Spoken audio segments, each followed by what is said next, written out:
Sir Juan, anong masasabi niyo sa mga babaeng choosy? Huwag silang mag-alala. Hindi rin naman siya option sa akin. Sir Juan, paano maging pogi sa paningin niya?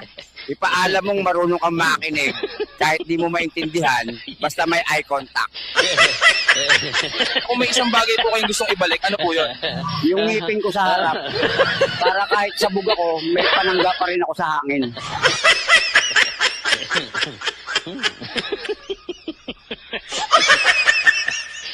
Maging presidente, anong unang gagawin mo? Pause muna lahat, inom tayo para kalmado ang desisyon. Sir, paano po ninyo matitiyak na hindi kayo magnanakaw?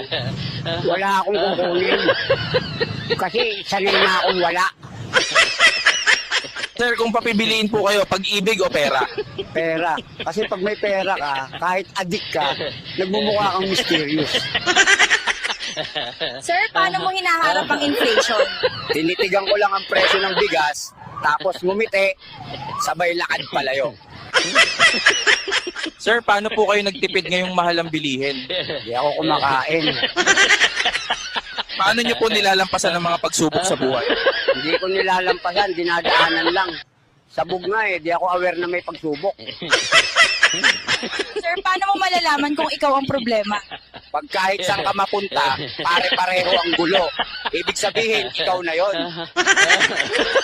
Sir, may balak po ba kayong ayusin ang buhay niyo? Meron.